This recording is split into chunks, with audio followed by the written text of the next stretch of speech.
Semua orang yakin saya akan hancur ketika Raka menceraikan saya di depan keluarganya. Dia bahkan sengaja mengundang saya ke pesta pernikahannya yang baru. Katanya, supaya saya bisa melihat sendiri betapa bahagianya dia tanpa saya. Tapi malam itu, saat saya melangkah masuk ke aula, pengantin perempuannya tiba-tiba berdiri, lalu menunduk dalam dan berkata pelan, "Terima kasih sudah datang, Bu Notaris." Seketika, seluruh ruangan membeku. Raka berdiri kaku di pelaminan. Ibu mertua saya menjatuhkan gelasnya. Dan rahasia yang saya simpan selama 7 tahun mulai terbuka satu persatu. Halo, sahabat. Selamat datang kembali di kanal ini. Tempat kita berbagi kisah tentang kesabaran, harga diri, dan karma yang selalu menemukan jalannya. Kalau cerita malam ini menyentuh hati Anda, jangan lupa tinggalkan satu kata di kolom komentar. Lanjutkan. Sekarang, izinkan saya mulai dari awal. Nama saya Ratih, 34 tahun. Saya bekerja sebagai notaris di sebuah kantor kecil di kawasan Bintaro. Sudah 9 tahun saya memegang lisensi. Orang melihat saya sebagai perempuan rumahan yang pendiam. Tidak ada yang tahu di balik wajah lelah ini. Ada tangan yang menyimpan terlalu banyak rahasia keluarga orang lain. Dan satu rahasia milik keluarga saya sendiri. Saya menikah dengan Raka 8 tahun lalu. Waktu itu, dia hanya staf biasa di perusahaan konstruksi. Gajinya pas-pasan. Tapi saya melihat sesuatu dalam dirinya. Ketekunan, pikir saya. Ambisi, pikir saya. Saya keliru. Yang saya lihat itu cuma lapar. Lapar yang tidak pernah kenyang. Kami tinggal di rumah kontrakan sederhana di Bekasi Tengah. Saya yang membayar uang muka. Saya yang mengurus surat-surat. Saya yang menahan dapur tetap mengepul saat proyeknya macet berbulan-bulan. Setiap kali dia gagal, saya yang menambal. Setiap kali dia naik, dia lupa siapa yang mendorongnya dari bawah. Ibu mertua saya, Bu Sumarni, tidak pernah menyukai saya sejak hari pertama. Di matanya, saya terlalu sederhana untuk anaknya. Terlalu tua, terlalu sibuk dengan pekerjaan. Perempuan kok kerja terus, katanya suatu kali. Di depan banyak orang. Suami sampai nggak keurus. Saya hanya tersenyum waktu itu. Saya selalu hanya tersenyum. Lalu ada Dewi, adik ipar saya. Adik perempuan Raka, 29 tahun. Manis di depan, tajam di belakang. Dialah yang paling rajin menyiramkan racun ke telinga kakaknya. Dialah yang selalu membandingkan saya dengan perempuan-perempuan lain. Kak, masa istrimu cuma notaris kantoran? Temenku istrinya pengusaha. Loh, saya tidak tahu saat itu bahwa Dewi sedang menyusun sesuatu yang jauh lebih besar daripada sekedar gosip. Pernikahan kami mulai retak di tahun ke-6. Bukan karena pertengkaran besar, justru karena keheningan. Raka pulang semakin malam. Ponselnya selalu tengkurap di meja. Senyumnya untuk orang lain, bukan untuk saya. Saya tahu sebelum dia mengatakannya. Perempuan selalu tahu, tapi saya memilih diam. Bukan karena lemah. Karena saya sedang menunggu sesuatu menjadi matang. Sesuatu yang sudah ayah saya tanam bertahun-tahun lalu, sebelum beliau pergi. Saya ingin Anda mengerti bagaimana semua ini bermula. Karena tanpa awalnya, akhir cerita ini tidak akan terasa adil. Saya dan Raka bertemu di sebuah seminar properti 10 tahun lalu. Waktu itu, saya baru saja menyelesaikan magang notaris. Dia datang sebagai peserta biasa, mengenakan kemeja yang sudah pudar warnanya. Dia bertanya banyak hal pada saya tentang akta, tentang sertifikat, tentang cara mengurus surat tanah. Saya menjawab semuanya dengan sabar. Saat itu saya pikir dia hanya lelaki sederhana yang ingin belajar. Saya kagum pada keinginannya untuk maju. Saya tidak tahu sejak awal dia sebenarnya sedang mengukur saya, mengukur seberapa berguna saya untuk masa depannya. Kami menikah setahun kemudian. Pernikahan kami sederhana, hanya di rumah, dengan beberapa kerabat. Ibu Raka, Bu Sumarni, dari awal sudah memasang wajah masam. Dia berbisik pada tetangganya, cukup keras supaya saya dengar. Anak saya bisa dapat yang lebih muda, lebih cantik. Kok malah sama notaris tua ini? Saya berusia 26 waktu itu, tidak tua. Tapi di mata Bu Sumarni, perempuan yang sibuk bekerja selalu terlihat tua dan kering. Saya menelan kalimat itu. Saya pikir seiring waktu, beliau akan melihat siapa saya sebenarnya. Saya keliru. 7 tahun tidak cukup untuk mengubah hati yang sudah menutup pintunya sejak awal. Tahun-tahun pertama kami sebenarnya tidak buruk. Raka rajin. Saya mendukungnya penuh. Setiap proyek yang dia kejar, saya bantu urus surat-suratnya tanpa bayaran. Setiap kali dia gagal tender, saya yang menenangkan. Setiap kali dia butuh modal, saya yang merelakan tabungan saya. Saya melakukannya dengan senang hati, karena saya pikir itulah arti menjadi istri. Menahan langit bersama-sama. Tapi semakin tinggi Raka naik, semakin asing dia bagi saya. Jabatannya membaik.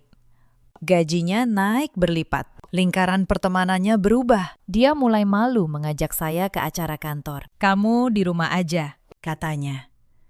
Acaranya formal. Kamu nggak akan nyambung. Saya, seorang notaris yang setiap hari berurusan dengan direktur dan pengusaha, dibilang tidak akan nyambung. Saya hanya tersenyum. Saya selalu hanya tersenyum. Tapi setiap senyum itu menyimpan satu retakan kecil yang terus melebar. Lalu datanglah Dewi, adik iparku, yang baru lulus kuliah dan menganggur. Dia tinggal di rumah Bu Sumarni. Dan kerjanya hanya satu, mengamati hidup orang lain, lalu meracuni kakaknya. Dialah yang pertama kali menanam benih perceraian itu. Kak Raka udah sukses sekarang, katanya pada Raka di suatu makan malam keluarga, sambil melirik saya. Masa istrinya gini-gini aja? Coba lihat teman-teman Kak Raka. Istrinya cantik-cantik, masih muda, dari keluarga berada. Kak Raka pantas dapat yang lebih. Saya duduk di meja yang sama, mendengar setiap kata. Raka tidak membela saya, dia hanya diam. Lalu tersenyum kecil. Dan senyum kecil itu lebih menyakitkan daripada 1000 hinaan. Karena saat itu saya tahu, di dalam hatinya, dia sudah mulai setuju. Malam itu, Raka pulang lebih awal dari biasanya. Saya pikir akhirnya ada yang berubah. Ternyata dia pulang hanya untuk mengakhiri semuanya. Dia meletakkan map coklat di atas meja makan, tanpa menyentuh makanan, tanpa menatap mata saya. Ratih, katanya datar. Aku mau cerai. Saya meletakkan sendok perlahan. Tidak ada air mata. Saya sudah menangisnya diam-diam selama berbulan-bulan. Kenapa? Tanya saya pelan.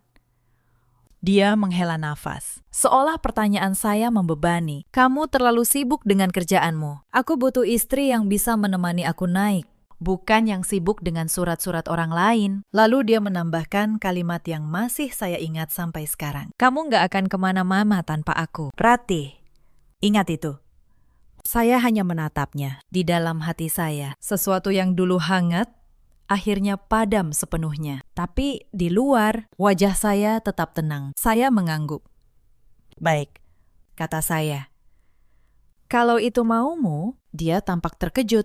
Saya tidak menangis, tidak memohon, tidak berlutut. Malam itu, dia tidur di kamar tamu. Dan dia tidak tahu, di balik ketenangan saya, sebuah rencana yang sudah tertidur bertahun-tahun mulai membuka matanya. Keesokan paginya, Bu Sumarni datang bersama Dewi. Mereka tidak mengetuk.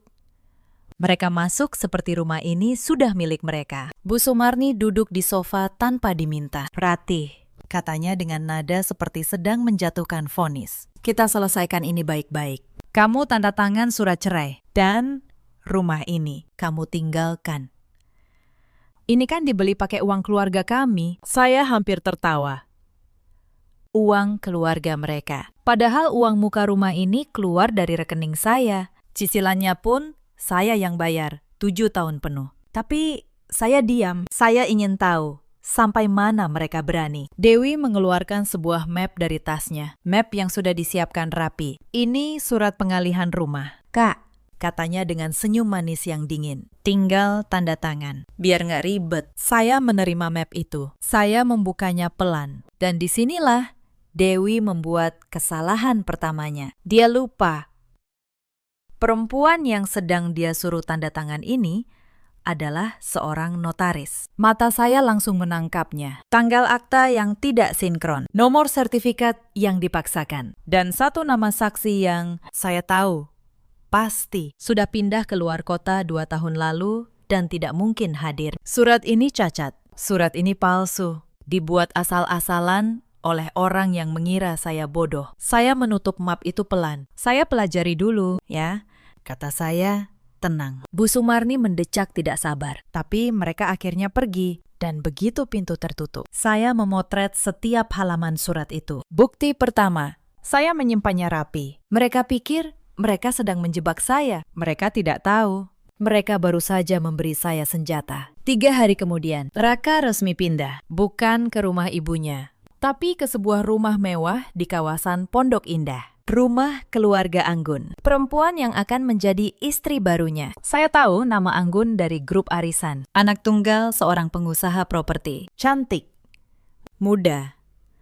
26 tahun. Dan Raka, di mata orang sekarang, terlihat seperti lelaki beruntung yang naik kelas. Foto-foto mereka tersebar. Mobil baru, liburan, cincin yang berkilau. Dewi paling rajin menyebar kabar itu. Akhirnya, kakakku dapat yang sepadan. Tulisnya di status. Setiap kalimat ditujukan untuk menyakiti saya. Saya membacanya, saya menyimpannya, saya tidak membalas satupun. Tapi ada satu hal yang membuat saya terdiam lama malam itu. Nama keluarga Anggun, Wijaya, pengusaha properti dari Menteng. Nama itu terasa familiar. Bukan dari grup arisan, dari tempat lain. Dari tempat yang jauh lebih lama, dari arsip lama milik ayah saya. Hari-hari setelah Raka mengumumkan perceraian itu, berjalan seperti mimpi buruk yang lambat. Setiap hari, ada saja luka baru. Seminggu setelah dia pindah, saya menerima telepon dari bank. Ternyata Raka mencoba mengubah status rekening bersama kami. Dia ingin menarik seluruh tabungan yang sebenarnya berasal dari penghasilan saya. Untungnya, karena saya yang membuka rekening itu, dengan dokumen lengkap atas nama saya, bank menolak permintaannya. Saya hanya menghela napas. Bahkan di saat pergi, dia masih ingin mengambil yang bukan haknya. Lalu datang giliran Dewi. Dia mulai mendatangi tetangga-tetangga saya satu persatu, menyebar cerita versinya, bahwa saya istri yang dingin, bahwa saya tidak becus mengurus suami, bahwa saya terlalu sibuk dengan karir sampai melupakan rumah tangga. Beberapa tetangga yang dulu ramah pada saya mulai menjaga jarak. Saat saya menyapa, mereka membalas dengan senyum kaku, lalu buru-buru masuk rumah. Saya merasakan kesepian yang aneh, bukan karena kehilangan Raka, tapi karena melihat betapa mudahnya orang percaya pada kebohongan yang diucapkan dengan percaya diri. Saya tidak membela diri. Saya tahu, membela diri di tengah badai gosip hanya akan menambah bahan bakar. Saya memilih diam dan membiarkan waktu menjadi saksi. Suatu hari, Bu Sumarni datang lagi ke rumah saya. Kali ini membawa seorang lelaki yang katanya pengacara keluarga. Lelaki itu meletakkan map di meja dengan gaya mengancam. Bu Ratih, katanya, lebih baik Anda kooperatif. Tanda tangani surat cerai dan lepaskan rumah ini. Kalau tidak, urusan bisa panjang. Anda tahu sendiri, keluarga Bu Sumarni punya banyak koneksi. Saya menatap lelaki itu. Lalu, saya membuka laci dan mengeluarkan salinan akta rumah. Atas nama saya, dibeli dengan uang saya, lengkap dengan bukti cicilan 7 tahun. Pakistan, kata saya tenang. Saya notaris. Saya tahu persis hukum soal harta dalam pernikahan. Rumah ini dibeli atas nama saya, dengan uang saya, sebelum dan selama pernikahan. Kalau Anda mau membawa ini ke pengadilan, silahkan. Tapi saya sarankan, periksa dulu dokumen Anda. Karena dokumen saya tidak punya celah. Wajah pengacara itu berubah. Dia menoleh canggung pada Bu Sumarni. Bu Sumarni mendecak marah. Lalu menyeret pengacara itu keluar. Di pintu, dia menoleh dan berkata dengan suara bergetar oleh kemarahan. Kamu pikir kamu pintar, ya? Lihat saja. Anakku akan menikahi perempuan dari keluarga jauh lebih kaya dari kamu. Kamu bukan apa-apa. Saya hanya menutup pintu pelan. Di dalam, jantung saya berdebar. Bukan karena takut, tapi karena nama keluarga kaya yang baru saja disebut Bu Sumarni terus berputar di kepala saya. Wijaya. Dan semakin lama, nama itu menggema. Semakin jelas, potongan-potongan masa lalu mulai menyatu. Malam itu, saya tidak bisa tidur. Saya membuka laci tua tempat saya menyimpan barang-barang peninggalan ayah. Foto-foto lama, surat-surat, dan di sana, di antara tumpukan kertas yang menguning, saya menemukan sebuah kartu nama lama. Kartu nama milik Pak Hadi Wijaya, dengan catatan tangan ayah saya di belakangnya. Klien penting, jaminan tanah, box bank, baris ketiga. Tangan saya gemetar. 7 tahun saya menyimpan kunci itu tanpa pernah membukanya. Dan sekarang, takdir seperti sedang menuntun saya, langkah demi langkah, menuju jawaban yang sudah ayah saya siapkan jauh sebelum saya membutuhkannya. Saya juga mulai mengingat sesuatu yang lebih dalam. Sebelum ayah meninggal, beliau pernah berkata pada saya, "Nak, suatu hari kamu akan dihina oleh orang yang tidak tahu siapa dirimu." Saat itu terjadi. Jangan marah, Dayamete. Lalu, buka apa yang ayah titipkan. Biar dokumen yang berbicara, bukan mulutmu. Saat itu saya tidak mengerti maksud beliau. Sekarang, setiap kata itu terasa seperti ramalan yang baru saja menjadi nyata. Beberapa hari kemudian, saya mendapat kabar lewat undangan resmi. Sebuah undangan pernikahan. Dikirim langsung ke rumah saya. Di amplopnya dengan tinta emas. Tertulis nama saya lengkap, dan di dalamnya sebuah kartu dengan tulisan tangan Raka sendiri. Datanglah. Lihat sendiri bagaimana aku akhirnya bahagia. Anggap saja ini perpisahan terbaik untukmu. Itu bukan undangan, itu undangan untuk menyaksikan penghinaan saya sendiri. Dewi bahkan menelepon untuk memastikan saya datang. Kakak harus datang, ya. Katanya manis penuh racun. Kak Raka pengen kakak lihat istri barunya. Biar kakak sadar, kakak udah kalah total. Saya memandang undangan itu lama sekali. Lalu, perlahan, saya meletakkannya di meja, tepat di samping map hitam berisi dokumen ayah saya. Dua benda itu berdampingan, undangan kekalahan saya dan kunci kemenangan saya. Dan untuk pertama kalinya dalam berbulan-bulan, saya merasa tenang karena saya tahu mereka sedang menyiapkan panggung. Dan saya akan datang bukan sebagai korban, tapi sebagai orang yang akhirnya membuka semua kebenaran. Tapi sebelum hari pernikahan itu tiba, masih ada beberapa luka yang harus saya lewati. Karma tidak datang sekaligus. Ia datang pelan, menumpuk bukti demi bukti, sampai semua siap untuk dibuka. Suatu sore, saya diundang ke acara arisan keluarga besar. Sebenarnya saya ragu untuk datang, tapi saya pikir lari dari mereka justru akan terlihat seperti mengaku kalah. Maka saya datang dengan kepala tegak. Begitu saya masuk, suasana langsung berubah. Bisik-bisik, tatapan menghakimi. Bu Sumarni duduk di tengah, dikelilingi kerabat. Begitu melihat saya, beliau langsung berbicara keras, sengaja supaya semua dengar. Nah, itu dia. Mantan menantu saya yang ditinggal cerai. Untung anak saya cepat sadar. Hampir saja seumur hidup terjebak sama perempuan kayak gini. Beberapa kerabat tertawa kecil. Saya merasakan panas menjalar ke wajah saya. Tapi saya hanya duduk tenang, mengambil segelas teh, dan tersenyum sopan. "Selamat sore, Bu," kata saya. Hanya itu, tidak lebih. Dewi tidak mau ketinggalan. Dia mendekat sambil memamerkan foto di ponselnya. "Kak, ini istri baru Kak Raka. Cantik kan? Muda.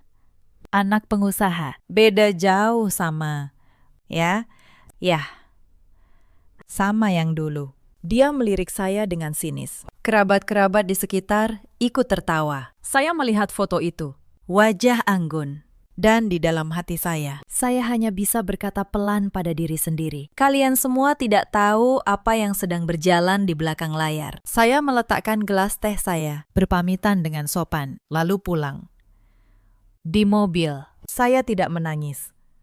Saya hanya membuka catatan di ponsel saya dan menambahkan satu baris lagi. Tanggal, tempat, kata-kata yang diucapkan. Saya mencatat semuanya, bukan untuk dendam, tapi Karena seorang notaris terbiasa mendokumentasikan segala sesuatu, beberapa hari kemudian saya mendapat kabar lain yang lebih mengejutkan dari seorang teman lama yang bekerja di perusahaan tempat Raka bekerja. Dia menelepon saya dengan suara berhati-hati. "Ratih," katanya, "aku nggak enak ngomong ini, tapi kamu berhak tahu. Raka, dia nggak cuma menikah karena cinta. Dia menikahi Anggun karena keluarga Wijaya. Dia mau pakai nama besar mereka buat naik jabatan. Bahkan, dia sudah mulai pakai relasi keluarga Anggun buat dapat proyek besar." Saya menutup mata. Jadi begitu. Bahkan pernikahan barunya pun cuma alat. Sama seperti dulu saat dia menikahi saya untuk memanfaatkan keahlian saya. Lelaki itu tidak pernah berubah. Dia hanya berpindah dari satu tangga ke tangga lain, menginjak siapapun yang membuatnya bisa naik. Saya juga mendapat tahu hal lain, bahwa selama masih menikah dengan saya, Raka sudah dekat dengan beberapa perempuan lain. Teman saya mengirimkan beberapa bukti, pesan-pesan, foto-foto. Saya menyimpannya semua, tanpa emosi. Bukan untuk mempermalukannya secara murahan, tapi karena saya tahu suatu saat semua ini akan menjadi bagian dari gambaran utuh tentang siapa Raka sebenarnya. Malam-malam berikutnya, saya habiskan dengan menyusun. Saya membuat satu folder rapi, dokumen ayah saya, surat wasiat Pak Hadi Wijaya, salinan surat palsu yang dibuat Dewi, catatan setiap penghinaan, lengkap dengan tanggal dan saksi, bukti-bukti tentang perselingkuhan Raka. Semuanya tertata seperti sebuah berkas perkara, karena memang itulah yang sedang saya bangun. Sebuah kebenaran yang tidak bisa dibantah siapapun. Pak Hendra, notaris senior sahabat ayah saya, menemani saya di setiap langkah. Beliau memeriksa keabsahan setiap dokumen. "Ratih," katanya suatu malam, setelah memeriksa semuanya, "kamu tahu, dengan dokumen ini, kamu bisa menghancurkan mereka sepenuhnya. Kamu bisa menyita aset keluarga Wijaya. Kamu bisa memenjarakan Dewi. Kamu bisa membuat Raka kehilangan segalanya. Kamu mau melakukan itu semua." Saya terdiam lama. Lalu, saya menggeleng pelan. "Tidak. Pakistan," kata saya.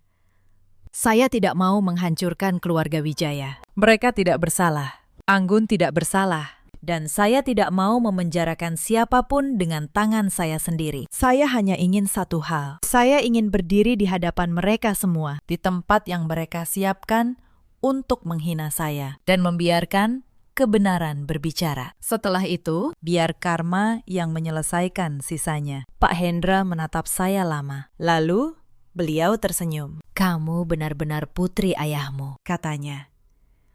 Dia juga selalu percaya kebenaran tidak perlu dipaksakan. Ia hanya perlu diberi panggung. Saya mengangguk. Di luar jendela, hujan turun pelan. Dan untuk pertama kalinya dalam waktu yang lama, saya merasa damai. Karena saya tahu, kesabaran saya selama bertahun-tahun akhirnya akan menemukan jawabannya. Bukan dalam bentuk amarah, tapi dalam bentuk kebenaran yang berdiri tegak. Di hadapan orang-orang yang dulu yakin saya akan hancur. Saya harus mundur sebentar dan menceritakan sesuatu tentang ayah saya. Ayah saya, Pak Darsono, juga seorang notaris. Dulu beliau punya kantor besar di Menteng selama puluhan tahun.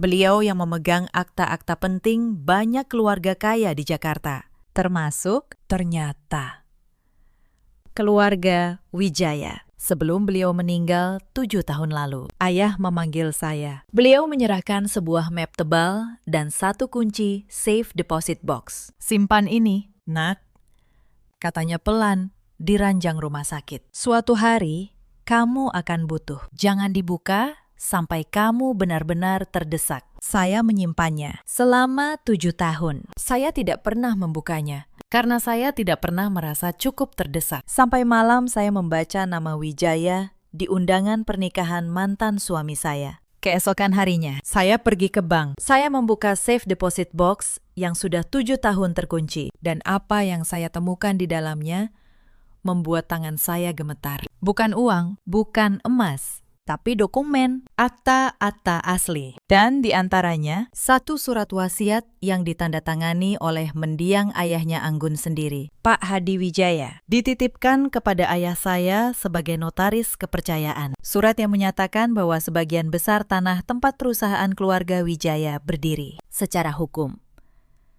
masih berstatus jaminan atas utang lama yang belum pernah dilunasi. Utang kepada mendiang ayah saya. Saya duduk lama di ruangan bank yang dingin itu. Pelan-pelan saya mengerti. Keluarga yang sekarang dibanggakan Raka. Keluarga Anggun. Berdiri di atas tanah yang sah secara hukum, bisa dipertanyakan. Dan satu-satunya orang yang memegang dokumen aslinya adalah saya. Perempuan yang mereka anggap sampah. Saya tidak langsung bertindak. Saya seorang notaris.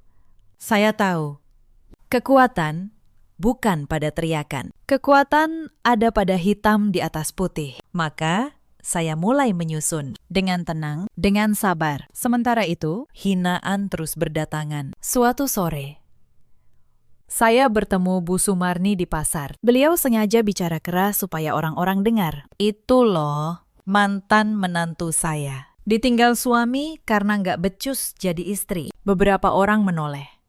Saya merasakan panas di wajah saya, tapi saya hanya mengangguk sopan dan berlalu. Di dalam tas saya, map dokumen itu terasa semakin berat dan semakin nyata. Dewi tidak kalah.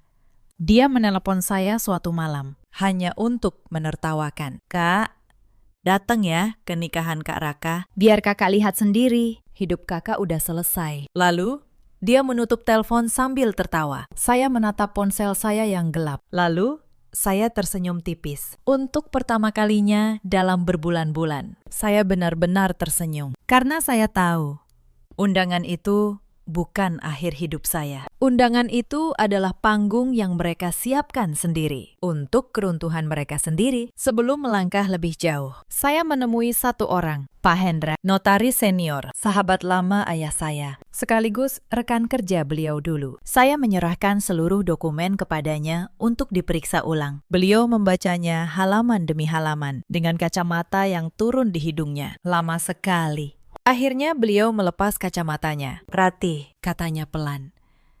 Dokumen ini sah. Semuanya sah. Tanda tangan. Materai. Saksi. Semua lengkap.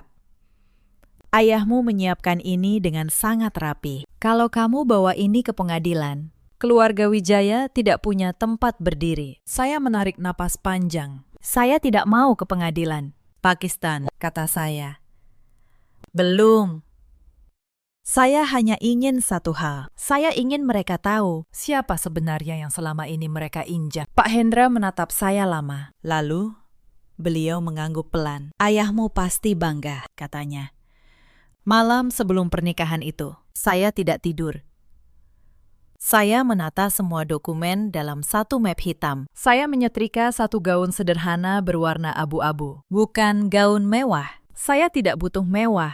Lalu, tepat tengah malam, saya mengangkat telepon. Saya menelepon satu orang yang sudah bertahun-tahun menunggu kabar dari saya. Anggun, ya.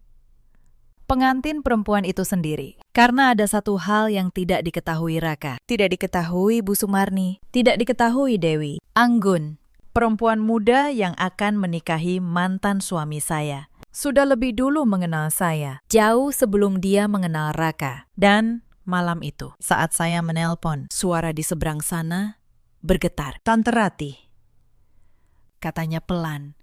Saya sudah menunggu telepon ini lama sekali. Ada satu bagian dari cerita ini yang harus saya jelaskan. Tentang Anggun. Tentang mengapa pengantin perempuan itu, di hari pernikahannya sendiri, justru memilih berdiri di sisi saya 7 tahun lalu, saat ayah saya masih hidup dan kantornya masih berdiri di Menteng. Keluarga Wijaya datang dalam keadaan hampir bangkrut. Pak Hadi Wijaya, ayah Anggun, terlilit utang besar. Perusahaannya nyaris disita. ayah saya, sebagai notaris kepercayaan. Tidak hanya mengurus dokumennya, beliau juga meminjamkan dana pribadi untuk menyelamatkan perusahaan itu dari kehancuran. Sebuah pinjaman besar yang dijamin dengan tanah tempat perusahaan itu berdiri. Pak Hadi berjanji akan melunasinya, tapi beliau meninggal dunia sebelum sempat membayar. Hanya beberapa bulan setelah ayah saya juga berpulang. Utang itu menggantung. Dokumennya tersimpan rapi di safe deposit box yang ayah titipkan pada saya dan keluarga Wijaya, terutama Anggun yang waktu itu masih remaja. Tidak pernah benar-benar lupa pada keluarga yang dulu menyelamatkan mereka. Anggun mengenal saya bukan sebagai mantan istri Raka. Dia mengenal saya sebagai putri dari lelaki yang dulu menyelamatkan keluarganya. Beberapa tahun lalu, dia pernah mencari saya hanya untuk mengucapkan terima kasih. Kami sempat bertemu beberapa kali. Dia memanggil saya tante, hangat, sopan, tulus.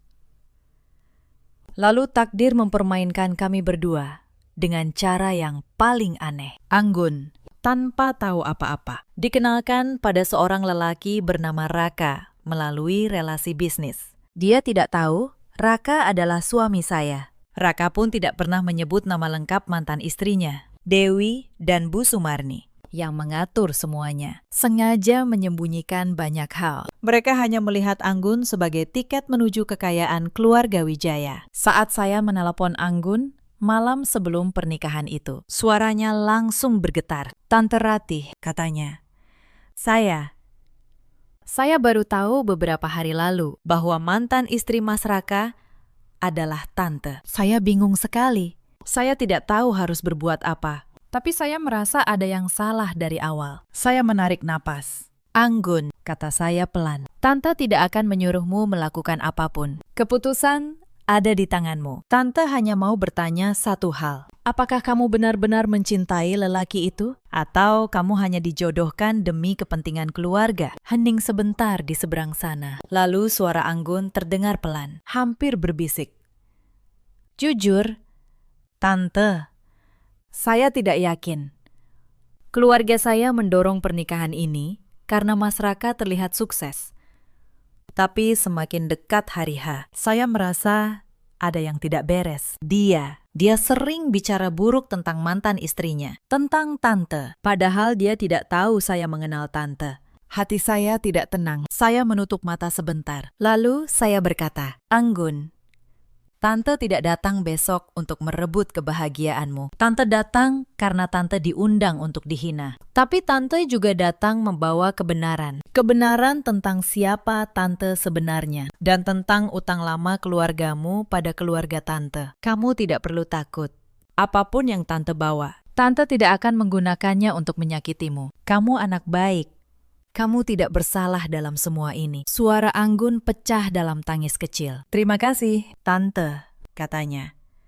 Saya akan melakukan apa yang menurut hati saya benar. Saya tidak bisa berdiri di samping lelaki yang membuang perempuan sebaik Tante. Saya menutup telepon malam itu dengan perasaan yang sulit dijelaskan. Bukan kemenangan, bukan dendam, tapi semacam kelegaan yang dalam. Esok hari, semua topeng akan terlepas. Bukan karena saya berteriak, tapi karena kebenaran yang sudah terlalu lama menunggu. Akhirnya menemukan waktunya untuk berbicara. Saya mempersiapkan diri dengan tenang. Saya tidak membeli gaun mahal. Saya tidak ke salon. Saya hanya menyetrika gaun abu-abu sederhana dan menata dokumen dalam map hitam. Karena saya tahu, kekuatan sejati tidak pernah datang dari penampilan. Kekuatan sejati datang dari kebenaran yang berdiri tegak, tanpa perlu berhias apapun. Sebelum tidur, saya menatap foto ayah saya di dinding. "Ayah," bisik saya, "besok, dokumen yang ayah titipkan akan berbicara. Terima kasih sudah melindungi saya, bahkan dari tempat ayah sekarang berada." Hari pernikahan itu tiba, aula itu megah. Bunga di mana-mana, lampu kristal menggantung di langit-langit. Ratusan tamu memenuhi kursi. Di pelaminan, Raka berdiri dengan jas mahal, senyum penuh kemenangan. Di sampingnya, Anggun, cantik dalam gaun putih. Bu Sumarni duduk di barisan depan, menyipasi diri dengan angkuh. Dan Dewi berdiri di dekat pintu, sengaja menyambut saya dengan senyum mengejek.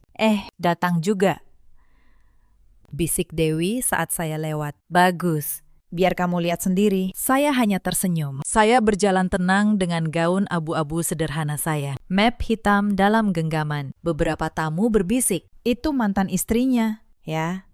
Kasihan banget. Berani-beraninya datang. Saya membiarkan semua bisikan itu lewat. Saya sudah lama tidak peduli pada bisikan. Lalu sesuatu terjadi yang membuat seluruh ruangan terdiam. Saat saya mendekati pelaminan, Anggun, sang pengantin perempuan, tiba-tiba melepaskan tangannya dari lengan Raka. Dia turun dari pelaminan. Di depan ratusan tamu, dia berjalan menghampiri saya. Lalu, perlahan, dia menundukkan badannya dalam-dalam, hormat yang dalam. Dengan suara lembut, tapi terdengar sampai ke belakang ruangan, dia berkata, "Terima kasih sudah datang, Tante Ratih. Terima kasih sudah menyelamatkan keluarga saya dulu." Seketika, aula itu sunyi total. Sunyi seperti kuburan. Raka membeku di pelaminan. Wajahnya berubah pucat dalam hitungan detik. "Anggun," bisiknya kasar. "Kamu ngapain?" "Bangun. Dia itu mantan istriku." Anggun menegakkan badan pelan. Tapi dia tidak kembali ke sisi Raka. "Saya tahu." "Mas," katanya tenang.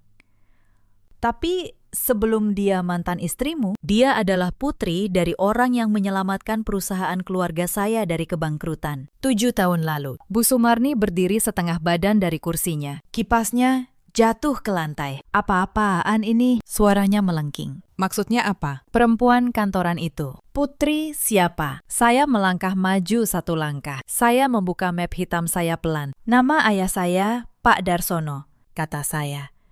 Suara saya tidak keras, tapi setiap orang di ruangan itu mendengarnya. "Notaris. Dulu, beliau yang memegang seluruh akta keluarga Wijaya, termasuk surat utang yang sampai hari ini belum pernah dilunasi. Utang yang dijamin dengan tanah tempat perusahaan keluarga Anggun berdiri sekarang." Gumaman kaget meledak di seluruh ruangan. Raka tertawa gugup, menggeleng-geleng. "Bohong. Kamu cuma notaris kantoran biasa, mau bikin drama di hari pernikahanku." Saya menatapnya tenang.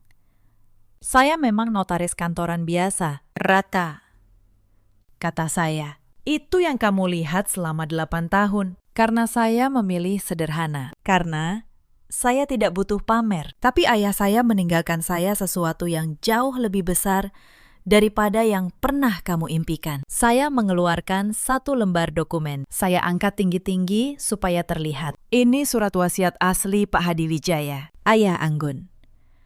Ditandatangani, bermaterai, lengkap dengan saksi. Menyatakan bahwa tanah perusahaan Wijaya berstatus jaminan utang kepada keluarga saya. Dan saya satu-satunya pemegang dokumen aslinya." Bu Sumarni limbung. Seorang kerabat buru-buru menahannya. "Tidak mungkin," katanya parau. "Tidak mungkin." Dewi mendorong dari belakang. Wajahnya merah. "Itu pasti palsu. Kakak rekayasa semua ini." Saya menoleh ke arah Dewi pelan. Lalu saya mengeluarkan map kedua dari tas saya. "Bicara soal rekayasa," kata saya. "Mari kita bicara soal surat pengalihan rumah yang kamu suruh saya tanda tangani bulan lalu. Dewi, yang tanggalnya tidak sinkron, yang nomor sertifikatnya dipaksakan, dan yang nama saksinya sudah pindah ke Surabaya 2 tahun lalu. Tapi entah bagaimana bisa tanda tangan di Jakarta." Wajah Dewi berubah dari merah menjadi pucat pasi. "Itu namanya pemalsuan dokumen," kata saya. "Tenang." Pasal 363, saya notaris. "Dewi, saya tahu persis apa yang kamu lakukan. Saya sudah menyimpan fotonya." Setiap halaman, ruangan kembali meledak. Kali ini bukan kaget, tapi marah. Para tamu mulai menatap keluarga Raka dengan jijik. Raka mengusap wajahnya berkali-kali. "Ratih," suaranya gemetar sekarang. "Tunggu, kita bisa bicara baik-baik. Kamu mau apa? Uang? Rumah? Apapun, aku kasih." Saya menatapnya lama. Lelaki yang dulu saya cintai, yang dulu saya tambal setiap kali jatuh, yang membuang saya seperti barang rusak. "Kamu masih belum mengerti, ya. kata saya pelan. Kamu tidak punya apa-apa untuk diberikan, Raka.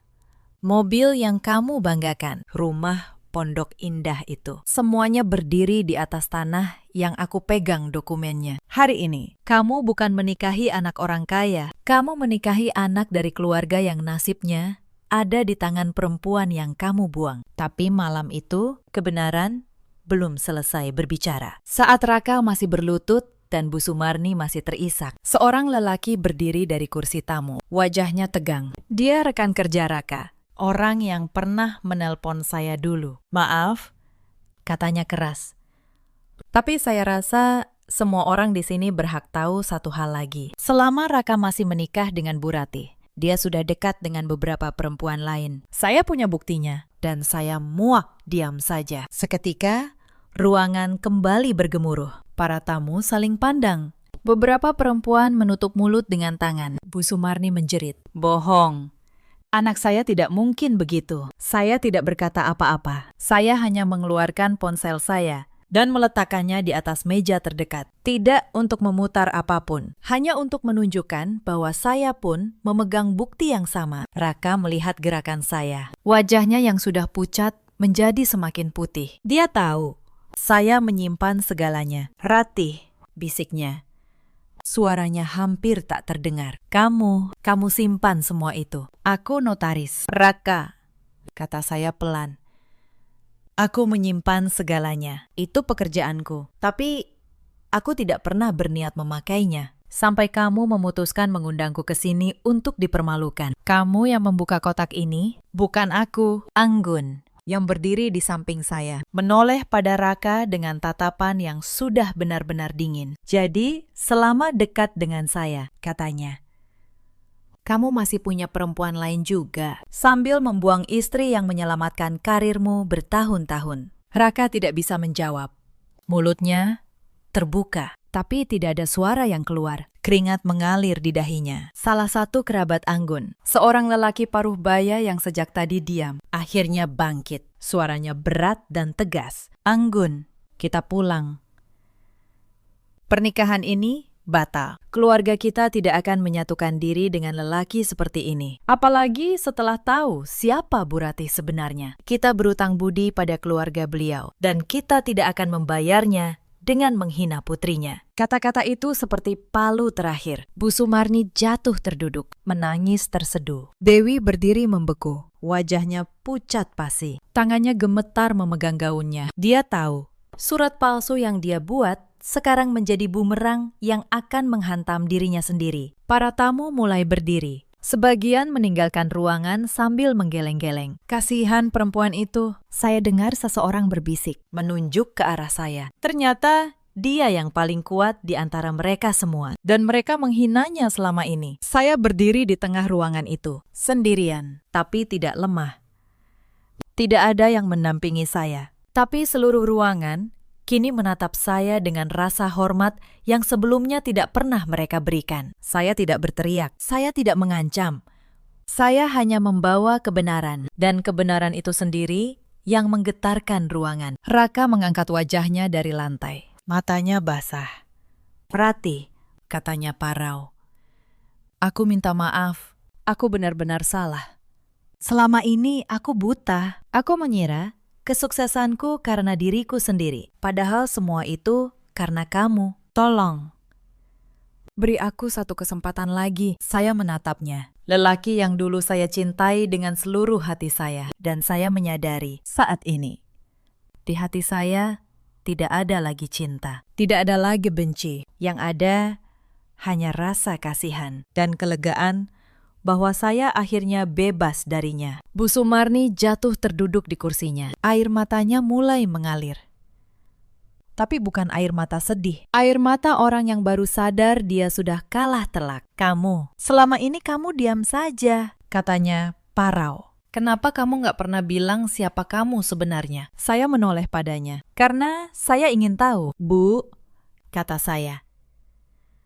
"Saya ingin tahu bagaimana orang memperlakukan saya saat mereka pikir saya tidak punya apa-apa. Dan sekarang, saya tahu. Ibu menghina saya di pasar. Dewi memasukkan dokumen untuk mengusir saya. Raka membuang saya seperti sampah. Padahal saya tidak pernah meminta apapun dari kalian. Saya hanya minta dihormati sebagai manusia. Tidak ada yang menjawab.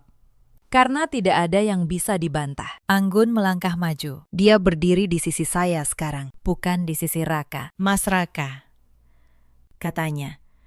Dan suaranya dingin untuk pertama kalinya. Saya minta maaf. Tapi pernikahan ini tidak bisa dilanjutkan. Saya tidak bisa menikahi lelaki yang membuang perempuan sebaik Tante Ratih. Lalu datang ke keluarga saya dengan tangan kosong dan mulut penuh janji. Keluarga saya berutang nyawa pada keluarganya. Dan kamu bahkan tidak tahu siapa yang kamu campakkan. Raka jatuh berlutut di pelaminan, di depan ratusan tamu. Jasnya yang mahal kini terlihat seperti kostum yang kebesaran. Ratih, katanya. Suaranya pecah. Tolong, aku salah. Aku benar-benar bodoh. Kasih aku satu kesempatan lagi. Saya menatapnya. Untuk pertama kalinya, saya tidak merasa marah, tidak merasa benci. Saya hanya merasa lega. Aku tidak datang ke sini untuk menghancurkanmu. Raka, kata saya pelan. Kamu menghancurkan dirimu sendiri. Aku cuma datang untuk satu hal. Untuk berdiri tegak di hadapan orang-orang yang dulu yakin aku akan hancur. Dan membiarkan mereka melihat. Aku baik-baik saja. Saya menutup map hitam saya. Saya menoleh ke Anggun. Soal dokumen itu, kata saya lembut. Kamu tidak perlu takut. Nak, ayahmu orang baik. Dia selalu jujur pada ayahku. Aku tidak akan mengambil apapun dari keluargamu. Aku hanya menyimpannya. Supaya orang-orang seperti mereka tahu ada batas dari kesabaran seorang perempuan. Anggun menahan tangis. Lalu, dia memeluk saya di tengah ruangan yang penuh. Di depan mantan suami saya yang berlutut. Perempuan muda itu memeluk saya seperti memeluk keluarganya sendiri. Saya melepaskan pelukan itu pelan. Saya menoleh terakhir kali pada Bu Sumarni dan Dewi yang masih terpaku. Lalu pada Raka yang masih berlutut. Saya tidak mengatakan apa-apa lagi. Saya membalikan badan. Dan saya berjalan menuju pintu keluar. Langkah saya ringan. Bahu saya tegak. Beban yang selama 7 tahun saya pikul. Akhirnya lepas sepenuhnya. Saat pintu aula tertutup di belakang saya bisa mendengar ruangan itu meledak dalam kekacauan. Tapi saya tidak menoleh lagi. Saya sudah selesai. Beberapa bulan setelah hari itu, kabar-kabar sampai ke telinga saya. Pernikahan Raka batal total. Keluarga Wijaya menjaga jarak darinya. Begitu mereka tahu dia datang tanpa apa-apa selain janji kosong.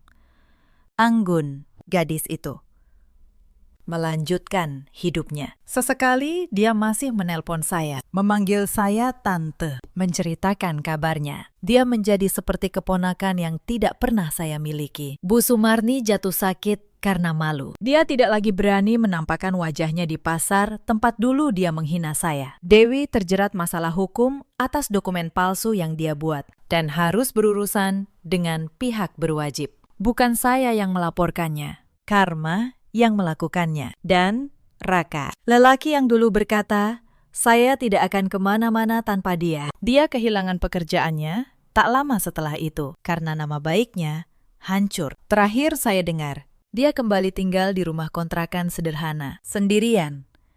Tempat yang dulu kami tinggali bersama. Tempat yang dulu saya yang menambal setiap retaknya. Sementara saya membuka kantor notaris saya sendiri. Lebih besar di tempat yang dulu menjadi kantor ayah saya. Saya hidup tenang. Tidak ada lagi yang harus saya tambal selain hidup saya sendiri. Beberapa bulan setelahnya, Raka pernah datang ke kantor saya. Dia berdiri di depan pintu. Terlihat lebih tua dari usianya. Bahunya turun. Pakaiannya tidak lagi rapi seperti dulu. Dia ingin bicara.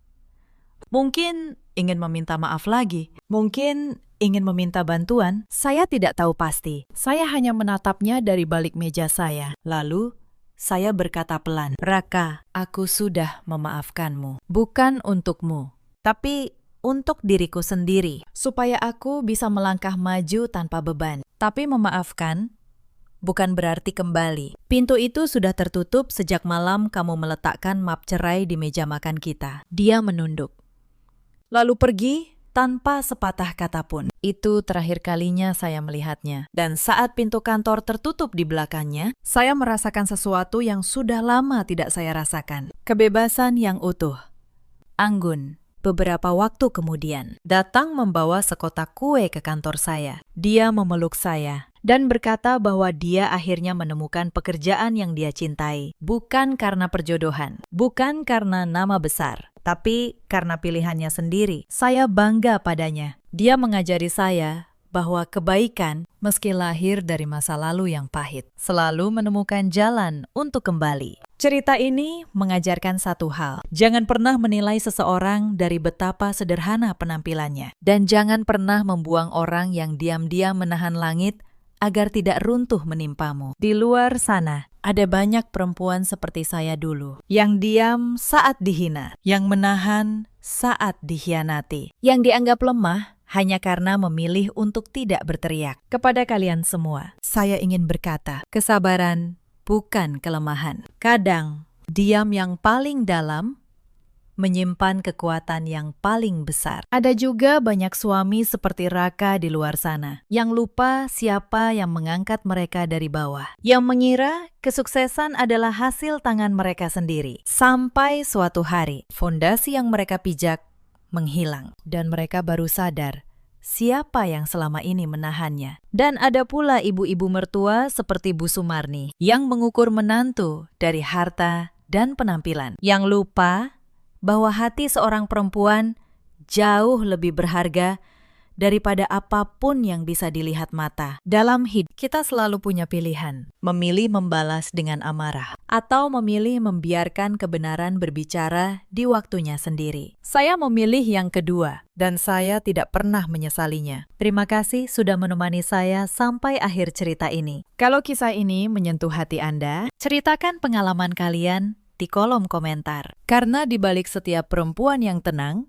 selalu ada cerita yang tidak pernah dia teriakan. Sampai jumpa di cerita berikutnya. Bayangkan, kalian baru 3 hari pulang dari rumah sakit setelah melahirkan anak pertama. Tubuh masih lemah. Jahitan masih terasa perih. Lalu, tengah malam, pintu kamar kalian digedor. Suami sendiri yang menyuruh kalian keluar dari rumah, pergi. Ibu butuh ketenangan. Kamu cuma menyusahkan. Sakit, kan? Tapi tunggu dulu. Bagaimana kalau ternyata rumah itu, tanah tempat rumah itu berdiri, dan setiap genteng di atasnya adalah milik perempuan yang baru saja mereka usir? Inilah yang dialami Larasati. Diusir seperti barang rongsok oleh suaminya sendiri, Reza, oleh ibu mertuanya yang angkuh, Bu Sukma, dan oleh adik iparnya yang penuh tipu daya, Mania. Mereka pikir mereka sudah menang. Mereka tidak tahu, satu lembar kertas di tangan Larasati akan membuat seluruh kesombongan itu runtuh. Bersiaplah, cerita ini akan membuat dada kalian sesak di awal, lalu puas sampai ke ulu hati di akhir. Halo sahabat, selamat datang kembali di channel ini. Sebelum kita masuk ke kisahnya, jangan lupa tekan tombol like dan subscribe. Nyalakan lonceng notifikasinya, tulis di kolom komentar dari kota mana kalian menonton, dan ketik kata hadir. Sudah?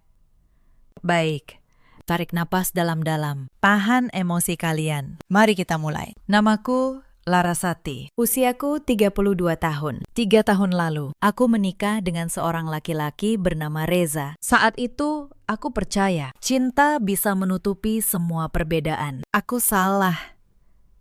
Aku tumbuh dari keluarga sederhana di sebuah kampung di Jawa Tengah. Ayahku seorang tukang kayu. Ibuku menjual kue di pasar. Tapi ada satu hal yang tidak banyak orang tahu tentang aku. Sejak kuliah, aku membangun sebuah usaha properti kecil-kecilan. Dimulai dari menyewakan 1 rumah petak, lalu 2, lalu 10. Sebelum menikah, aku sudah memiliki sebuah perusahaan properti yang cukup besar di Jakarta. Namanya kusimpan rapat, bahkan dari Reza. Kenapa aku merahasiakannya? Karena dulu aku pernah ditinggalkan oleh seorang laki-laki yang hanya menginginkan uangku. Sejak saat itu, aku berjanji, laki-laki berikutnya harus mencintaiku karena diriku, bukan karena rekeningku. Maka ketika Reza datang dengan gaji pas-pasan, sebagai staf di sebuah kantor. Aku justru senang. Aku pikir inilah cinta yang tulus. Aku membiarkan diriku terlihat sederhana.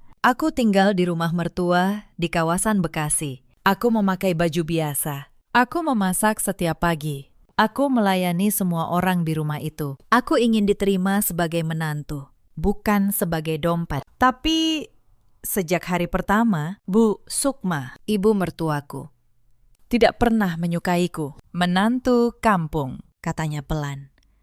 Suatu pagi, saat aku menyajikan teh, untung anakku mau menikahimu. Kalau bukan karena Reza, kamu mungkin masih jualan kue di pasar. Aku hanya tersenyum waktu itu. Aku pikir, lama-lama beliau akan luluh. Aku salah lagi. Di rumah itu ada Fania, adik perempuan Reza. Usianya 28 tahun. Cantik, modis, dan tidak pernah bekerja sehari pun dalam hidupnya. Setiap bulan, Fania menghabiskan uang untuk tas dan baju bermerek. Dan uang itu, sebagian besar, berasal dari kantong Reza. Dari gaji suamiku, Mbak Laras, kata Fania suatu sore, sambil memamerkan tas barunya. Tas ini harganya 12 juta. Loh, Mbak kan nggak ngerti barang mahal, ya? Maklum, dari kampung. Aku diam. Aku menelan semuanya, karena aku percaya rumah tangga butuh kesabaran. Suatu kali, ada acara arisan keluarga besar di rumah. Banyak kerabat datang. Bu Sukma memperkenalkan semua menantu dan anaknya dengan bangga. Tapi saat tiba giliranku, beliau hanya melambaikan tangan, seolah mengusir lalat. Oh, itu istri Reza, dari kampung.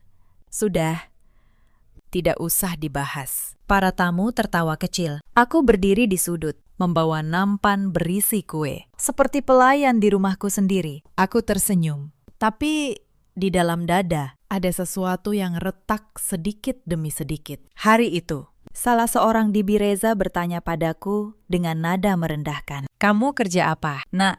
Atau cuma di rumah saja? Numpang sama mertua. Sebelum aku sempat menjawab, Bu Sukma menyahut cepat. Ya, di rumah saja. Mau kerja apa? Ijazah pun seadanya. Untung ada Reza yang menanggung hidupnya. Semua mata tertuju padaku. Aku hanya menunduk. Aku menelan kalimat itu, seperti ribuan kalimat lain sebelumnya. Reza, suamiku itu bukan laki-laki jahat di awal. Dia hanya laki-laki yang tidak punya tulang punggung. Apapun yang dikatakan ibunya, dia turuti. Apapun yang diminta adiknya, dia berikan. Dan setiap kali aku mengeluh, dia hanya menjawab satu kalimat yang sama. Sudahlah, Laras. Mereka kan keluargaku, ngalah sedikit. Apa susahnya mengalah? Selalu aku yang harus mengalah. Ada satu kejadian yang tidak akan pernah kulupakan. Suatu hari, Fania meminjam uang tabunganku. Katanya untuk keperluan mendadak. Jumlahnya 5 juta rupiah. Aku memberikannya. Meski sebenarnya itu uang yang kukumpulkan diam-diam. Seminggu kemudian, saat aku menagih dengan sopan, Fania justru mengamuk di depan Bu Sukma. Mama, lihat nih. Mbak Laras nagih-nagih utang segala. Pelit banget. Padahal kan masih keluarga. Dan Bu Sukma, tanpa bertanya apa-apa, langsung memarahiku. Laras, kamu ini menantu macam apa? Sama adik ipar saja perhitungan. Dasar mental kampung. Aku tidak mendapat kembali uangku. Aku malah dimarahi. Itulah keadilan di rumah itu. Tak lama setelah itu, cincin kawin. Pemberian almarhumah ibuku. Satu-satunya benda berharga yang kupunya. Raib dari laci kamarku. Aku mencarinya kemana-mana. Saat aku bertanya, Bu Sukma malah menuduhku ceroboh. Belakangan, Mbak Inah membisikkan padaku bahwa dia melihat Fania menggadaikan sebuah cincin emas di toko emas dekat pasar. Aku tahu, itu cincinku. Tapi aku tidak bisa berbuat apa-apa. Karena di rumah itu, kata-kataku tidak pernah bernilai apapun. Tahun pertama pernikahan berjalan dengan luka-luka kecil yang kupendam. Tahun kedua, lukanya mulai membesar. Dan pada tahun ketiga, ketika aku hamil, aku pikir semuanya akan berubah. Aku pikir kehadiran cucu pertama akan mencairkan hati Bu Sukma. Sekali lagi, aku salah. Saat aku hamil, beban di rumah itu tidak berkurang. Justru bertambah. Bu Sukma tetap menyuruhku mencuci, memasak, dan membersihkan rumah 2 lantai itu sendirian. Saat perutku semakin besar, beliau hanya berkata, "Dulu aku hamil sambil mencangkul di sawah. Kamu cuma nyapu saja sudah mengeluh. Dasar manja." Aku tidak pernah membantah, tapi diam-diam aku menyiapkan sesuatu yang nanti akan kuceritakan pada kalian. Pada bulan kehamilan, aku pernah pingsan di dapur karena kelelahan. Saat aku siuman, aku berbaring di lantai keramik yang dingin, sendirian. Tidak ada yang menolongku. Bu Sukma hanya lewat, melihatku terbaring, lalu berkata, "Bangun, jangan lebay." Hamil bukan berarti boleh malas-malasan. Lalu, beliau pergi. Aku bangkit sendiri, sambil memegangi perutku. Hari itu, aku menelpon dokter kandungan secara diam-diam, dan beliau memarahiku karena terlalu memaksakan diri. Tapi apa yang bisa kulakukan? Di rumah itu, kesehatanku, bahkan kesehatan cucu mereka sendiri, tidak ada artinya. Suatu malam di bulan kelima kehamilanku, aku mendengar percakapan yang seharusnya tidak kudengar. Aku sedang ke dapur untuk minum. Lampu ruang tengah masih menyala. Suara Fania terdengar pelan, tapi cukup jelas. "Mas, serius nih, tabungan kita udah mau habis buat bayar utang mama. Kenapa nggak suruh Mbak Laras kerja aja? Atau, cari istri yang bawa modal." Aku berhenti melangkah. Jantungku berdegup keras. "Hush," suara Bu Sukma menyahut. "Reza, Mama dengar-dengar anak Pak Hendra dari Menteng masih single. Keluarganya punya 3 ruko. Coba kamu deketin Laras itu, ya. Sudah cukup. Begitu anaknya lahir, kita pikirkan cara halus untuk menyingkirkannya." Dan suamiku, Reza, hanya menjawab pelan, "Iya, Ma, nanti Reza atur." Malam itu, aku tidak menangis. Aku berdiri di balik dinding dapur, menatap kegelapan. Dan untuk pertama kalinya, sesuatu di dalam diriku membeku. Aku mengelus perutku. Aku berbisik pada anakku yang belum lahir, "Tenang, Nak. Ibu tidak akan membiarkan siapapun menginjak kita." Sejak malam itu, aku berhenti berharap. Aku mulai bersiap. Hal pertama yang kulakukan keesokan paginya adalah menelpon orang kepercayaanku. Namanya Pak Bagas, manajer keuangan di perusahaanku. Selama 3 tahun, aku tetap mengendalikan bisnisku dari jauh, lewat telepon dan pertemuan rahasia. Tidak ada satupun keluarga Reza yang tahu. "Pak Bagas," kataku pelan di dalam kamar mandi, satu-satunya tempat aku bisa bicara dengan aman. "Saya butuh Bapak mengecek satu hal. Rumah yang ditinggali keluarga Reza di Bekasi. Cari tahu siapa pemilik sah tanah dan bangunannya. Dan sejak kapan aku punya firasat. Firasat yang sudah lama mengganjal. Dan firasat itu ternyata benar." 3 hari kemudian, Pak Bagas mengirim pesan. Isinya membuat tanganku gemetar. Bukan karena takut, tapi karena aku tahu kartu di tanganku jauh lebih besar dari yang kubayangkan. Malam itu, di dalam kamar mandi, aku membaca pesan Pak Bagas berulang kali. Rumah tempat aku diinjak-injak setiap hari. Rumah tempat aku diperlakukan sebagai pelayan. Ternyata berdiri di atas tanah yang sertifikatnya tersimpan rapi di brankas kantorku. Aku menatap pantulan wajahku di cermin. Wajah seorang perempuan lelah dengan perut yang membesar. Tapi di balik kelelahan itu, ada sesuatu yang mulai menyala. Bukan amarah yang meledak-ledak, melainkan tekad yang dingin dan tenang. Aku berbisik pada diriku sendiri. "Sabar, Laras.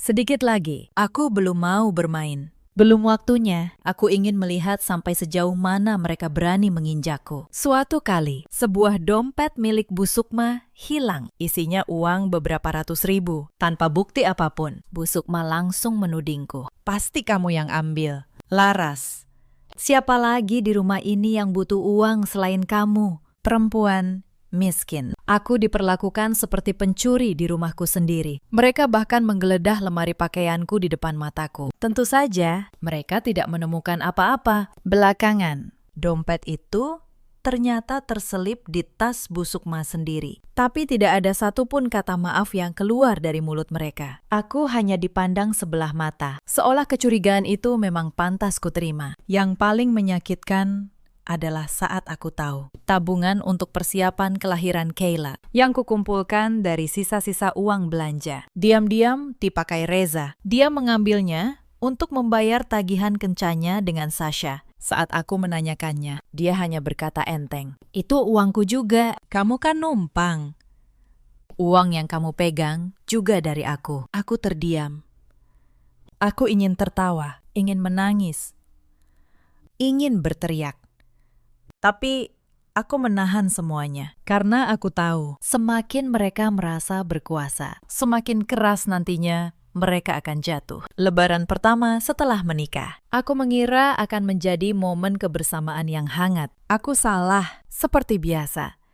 Saat Lebaran tiba, rumah Bekasi itu dipenuhi sanak saudara yang mudik. Dan akulah yang bekerja sejak subuh, memasak opor ayam, rendang, dan ketupat untuk lebih dari 20 orang. Aku mencuci piring sampai larut malam, sendirian. Sementara Fania dan Bu Sukma duduk menerima tamu dengan baju baru yang mewah. Saat pembagian THR untuk para asisten dan keponakan, aku tidak pernah dianggap. Bahkan Mbak Inah pun mendapat amplop, sementara aku, menantu di rumah itu, diperlakukan seolah tak terlihat. Bu Sukma pernah berkata di depan tamu, "Laras tidak perlu THR. Dia kan sudah numpang makan gratis di sini." Aku tersenyum, mengangguk. Lalu kembali ke dapur. Aku menahan tangis di balik tumpukan piring kotor. Tapi, diam-diam, di setiap luka itu, aku mencatat. Bukan untuk dendam membabi buta, tapi untuk satu hari, saat semua kesombongan ini harus dipertanggungjawabkan. Bulan-bulan berikutnya berjalan lambat dan menyakitkan. Fania semakin sering meminjam uang dari Reza dan tidak pernah mengembalikannya. Bu Sukma semakin sering menyindirku di depan tamu. Dan Reza, suamiku, semakin sering pulang larut dengan aroma parfum perempuan lain di kerah bajunya. Aku tahu semuanya, tapi aku diam. Suatu hari, terjadi keributan besar. Bu Sukma menemukan beberapa buku catatan kecil milikku di dalam laci. Itu hanya catatan resep dan daftar belanja, tapi beliau menuduhku menyimpan buku rahasia. Mungkin guna-guna, katanya. Tanpa bertanya, beliau melempar semua buku itu ke lantai, lalu menginjaknya. "Dasar perempuan kampung penuh ilmu hitam," teriaknya. Aku berlutut, memunguti buku-buku catatanku yang berserakan, sambil menahan perutku yang besar. Reza berdiri di ambang pintu, melihat semuanya. Tapi dia tidak melakukan apa-apa, dia hanya berbalik. Lalu masuk ke kamar. Saat itulah aku benar-benar mengerti. Aku sendirian di rumah ini, sepenuhnya sendirian. Suatu sore, saat usia kandunganku 7 bulan, terjadi sesuatu yang membuat lukaku semakin dalam. Aku sedang membereskan lemari ketika sebuah amplop terjatuh dari saku jas Reza yang akan kucuci. Aku memungutnya. Isinya foto Reza sedang merangkul seorang perempuan muda di sebuah kafe mahal. Mereka tertawa. Mereka tampak bahagia. Di belakang foto itu ada tulisan tangan. "Untuk Mas Reza tersayang. Sebentar lagi kita bisa bersama. Cinta." Sasha, tanganku gemetar.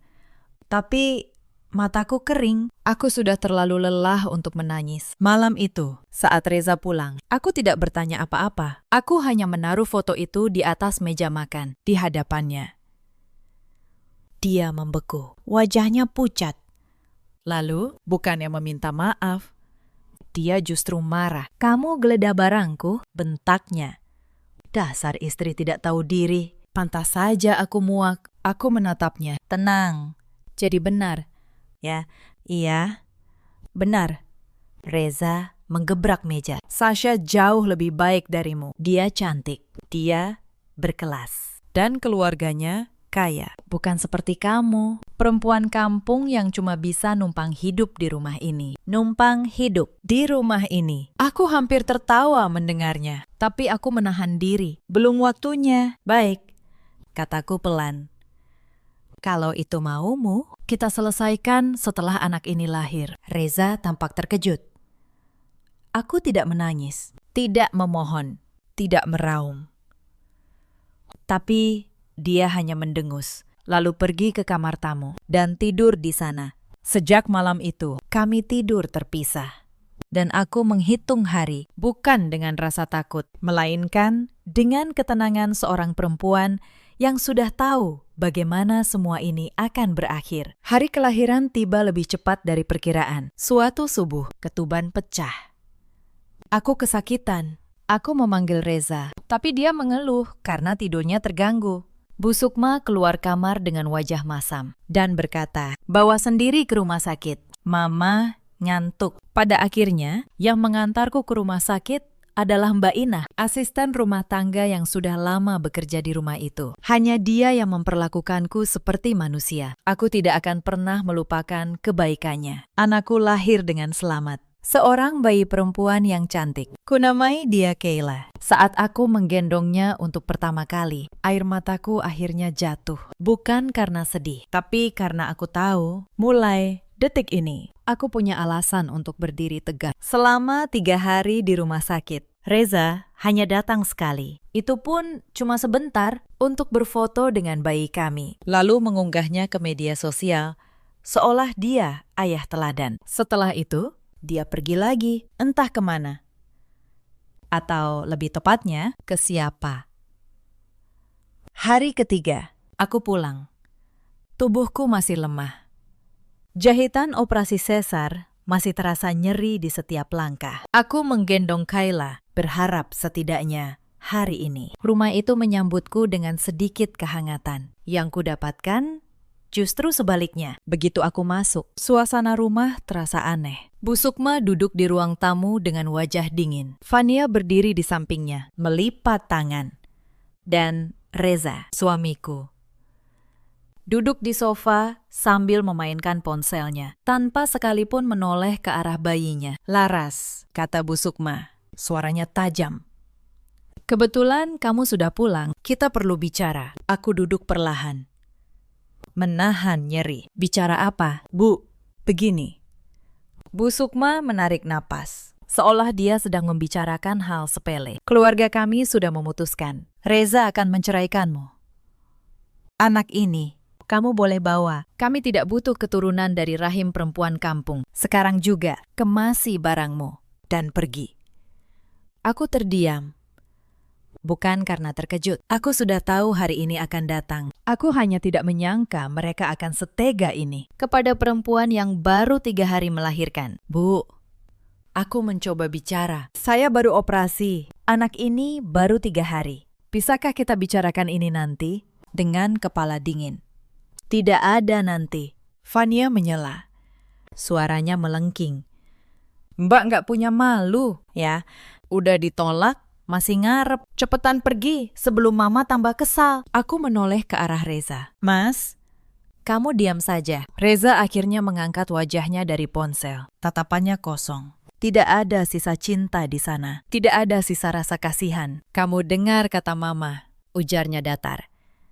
"Pergi. Rumah ini bukan tempatmu lagi. Tidak pernah jadi tempatmu.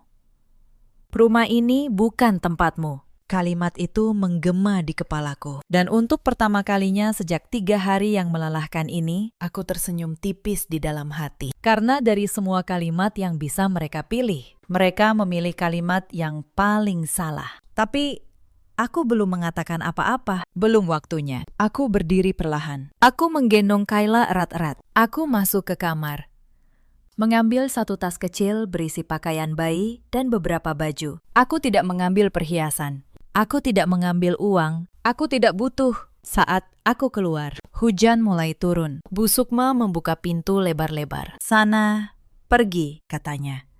Dagunya terangkat tinggi. "Dan jangan pernah kembali. Rumah ini sudah bersih dari pembawa sia sepertimu." Aku berhenti di ambang pintu. Aku menatap mereka bertiga satu persatu. Bu Sukma yang angkuh, Fania yang penuh kebencian, dan Reza, laki-laki yang dulu kupanggil suami. "Baik," kataku tenang.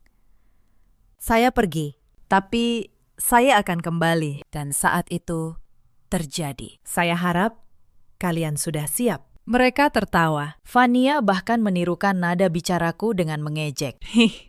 Sok ngancem. Mau balik bawa apa? Bawa kue dari pasar. Aku tidak menjawab. Aku berbalik. Aku melangkah keluar, ke dalam hujan.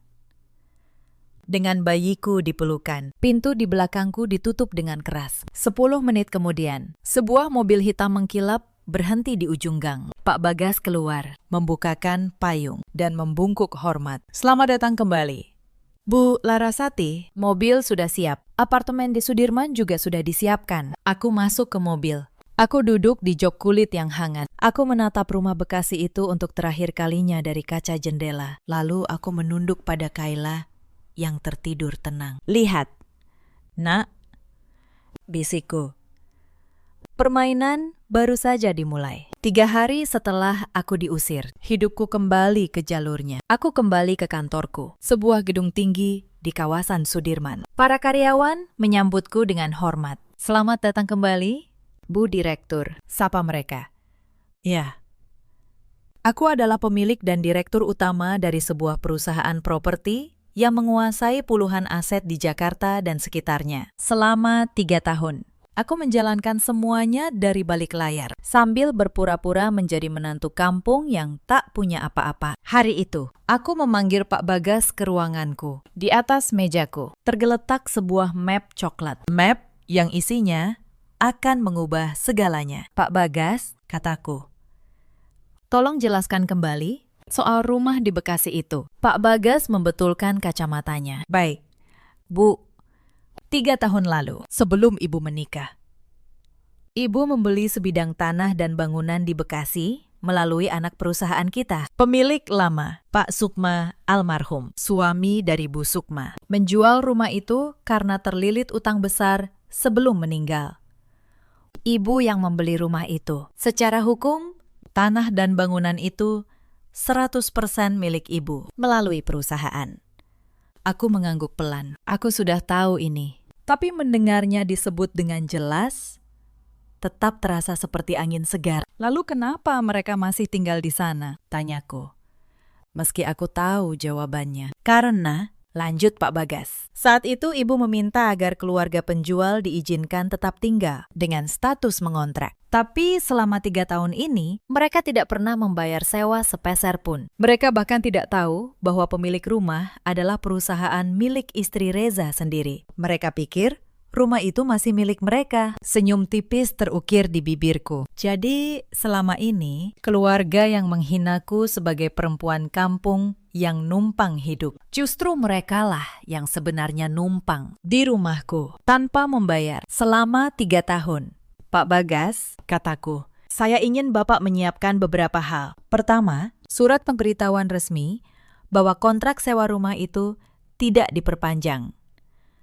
Kedua, tagihan tunggakan sewa selama 3 tahun, dihitung sesuai harga pasar. Ketiga, panggil pengacara terbaik kita. Pak Bagas mencatat dengan cepat. Lalu dia bertanya hati-hati. Maaf, Bu, boleh saya tahu rencana Ibu? Nilai rumah itu tidak seberapa dibanding aset Ibu yang lain. Aku menatap keluar jendela, ke arah kota yang terbentang luas. Ini bukan soal nilai rumah, Pak Bagas, kataku pelan. Ini soal pelajaran. Saya ingin orang-orang yang merasa berhak menginjak orang lain belajar bahwa tanah yang mereka injak pun bukan milik mereka. Tapi aku tidak akan terburu-buru. Aku belum mau langsung menyerang. Aku ingin mereka merasakan dulu, sedikit demi sedikit, bagaimana rasanya kehilangan pijakan. Langkah pertamaku halus, hampir tak terlihat. Reza bekerja sebagai staf di sebuah perusahaan kontraktor yang dia tidak tahu. Perusahaan itu baru saja mendapat proyek besar dan pemberi proyek itu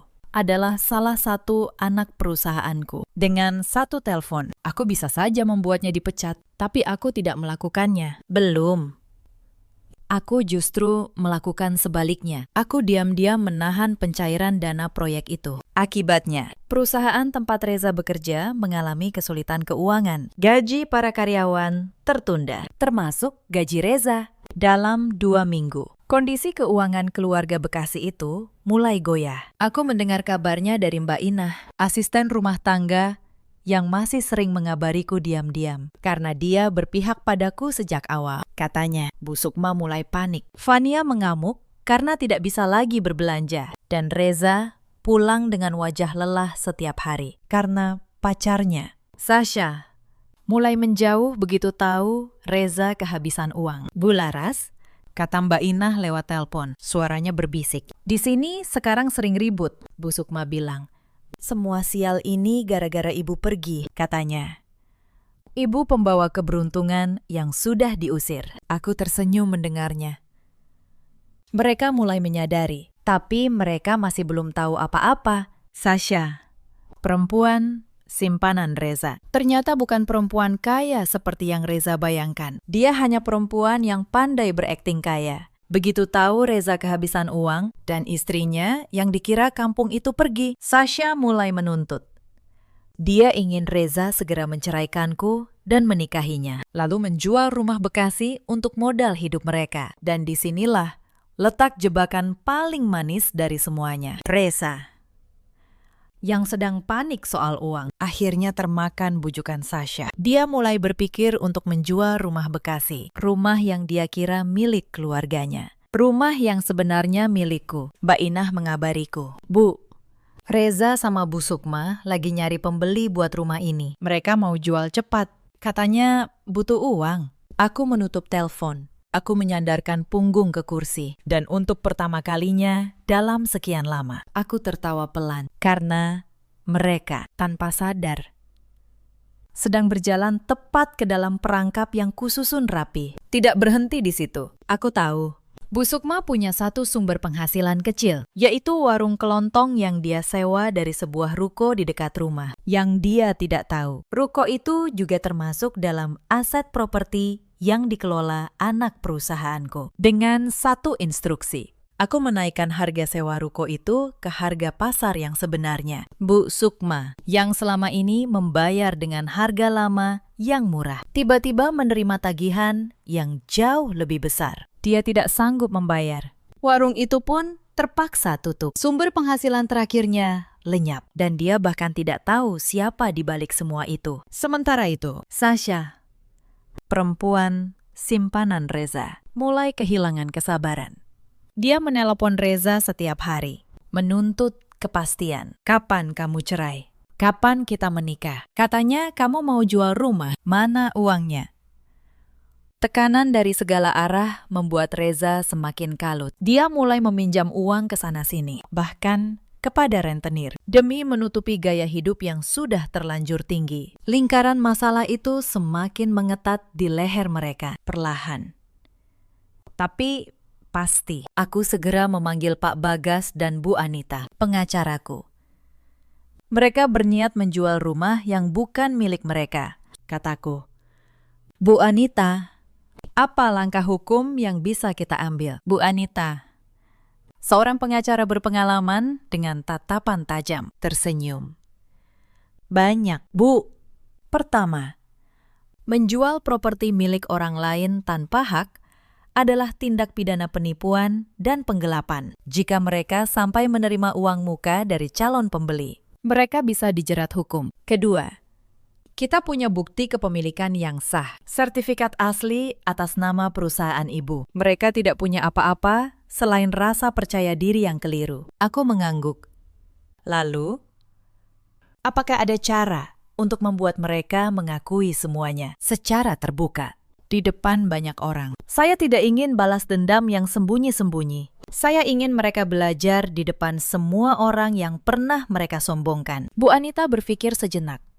Lalu, matanya berbinar. Ada satu cara, Bu. Kita biarkan mereka menemukan pembeli. Tapi pembeli itu adalah orang kita. Rencana pun disusun. Aku mengutus salah satu orang kepercayaanku, seorang pria berpenampilan necis bernama Pak Dharma, untuk berpura-pura menjadi calon pembeli kaya yang tertarik membeli rumah Bekasi itu dengan harga tinggi. Reza dan Bu Sukma, yang sedang kalut soal uang, langsung melompat girang. Mereka tidak melakukan pengecekan apapun. Mereka bahkan tidak curiga ketika Pak Dharma menawar dengan harga jauh di atas pasaran. Pak Dharma, kata Bu Sukma dengan senyum lebar, saat pertemuan pertama. Bapak orang yang sangat beruntung. Rumah ini punya nilai sejarah. Sudah turun-temurun milik keluarga kami. Aku mendengar rekaman percakapan itu dari Pak Dharma, dan aku hanya bisa menggelengkan kepala. Turun-temurun milik keluarga. Padahal almarhum suaminya sendiri yang menjual rumah itu padaku karena terlilit utang. Bu Sukma bahkan tidak tahu suaminya pernah menjualnya. Atau mungkin dia tahu dan memilih berbohong. Hari penandatanganan jual beli pun ditentukan. Pak Dharma sengaja meminta agar penandatanganan dilakukan di sebuah kantor notaris besar di pusat kota. Dengan alasan ingin semuanya resmi dan aman. Bu Sukma, Reza, dan bahkan Fania setuju dengan semangat. Mereka membayangkan hari itu mereka akan pulang dengan uang miliaran rupiah. Mereka tidak tahu hari itu justru akan menjadi hari paling memalukan dalam hidup mereka. Beberapa hari sebelum penandatanganan, aku melakukan satu langkah terakhir untuk memastikan semuanya sempurna. Aku meminta Bu Anita menyiapkan 2 hal di kantor notaris yang sama. Pertama, akta jual beli palsu yang akan ditandatangani Reza dan ibunya, lengkap dengan calon pembeli. Kedua, di ruangan sebelah, akta kepemilikan asli atas namaku, beserta seluruh bukti pembayaran dan riwayat transaksi 3 tahun lalu. Strategi ini disebut penandatanganan paralel. Di satu ruangan, mereka akan menggali kuburan mereka sendiri. Di ruangan sebelah, kebenaran sudah menunggu untuk dibongkar. Hari yang ditentukan tiba. Pagi itu, di kantor notaris yang megah di kawasan Kuningan, suasana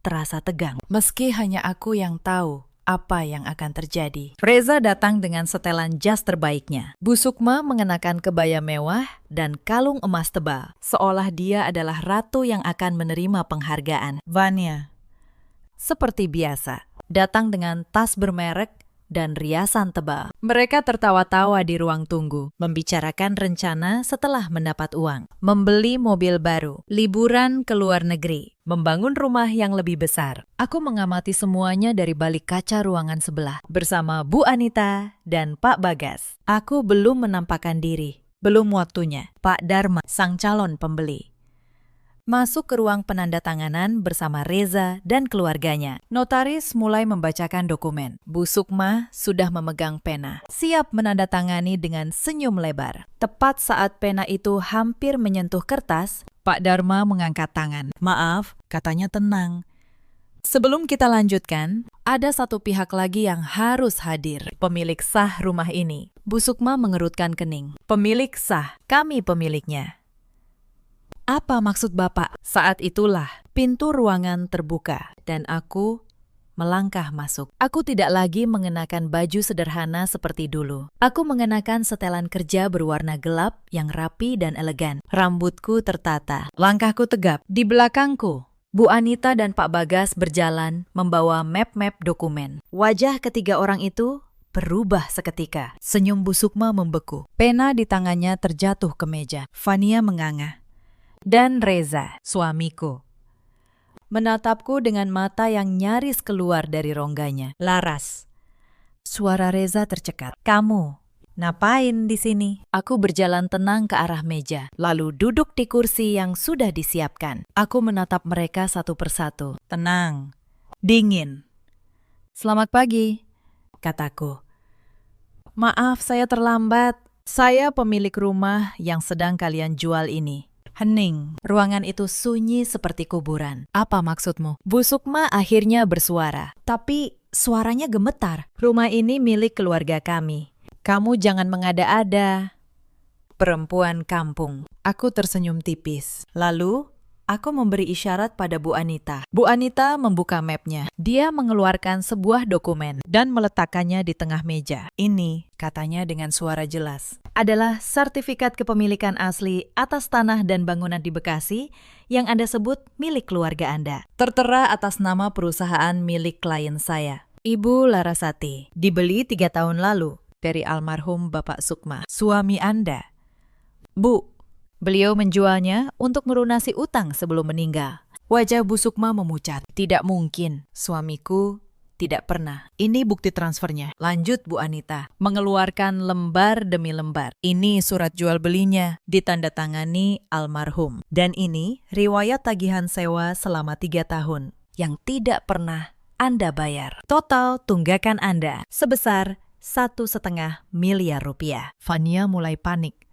Bohong. Ini pasti rekayasa. Mbak Laras cuma mau cari perhatian. Aku menatap Vania dengan tenang. Vania, tas yang kamu pamerkan padaku dulu, yang harganya 12 juta itu, dibeli pakai uang siapa? Uang Reza. Dan uang Reza. Sebagian dari gaji proyek. Proyek yang diberikan oleh perusahaanku. Jadi, tas mahalmu itu, secara tidak langsung, kubelikan untukmu. Vania terdiam. Mulutnya terbuka tanpa suara. Reza akhirnya bangkit dari kursinya. Tubuhnya gemetar. Laras, ini pasti ada penjelasannya. Kamu nggak mungkin sekaya ini. Kamu cuma perempuan kampung yang numpang hidup di rumahmu. Potongku. Aku berdiri, menatap matanya langsung. Reza, kamu pernah bilang rumah itu bukan tempatku. Tidak pernah jadi tempatku. Kamu benar.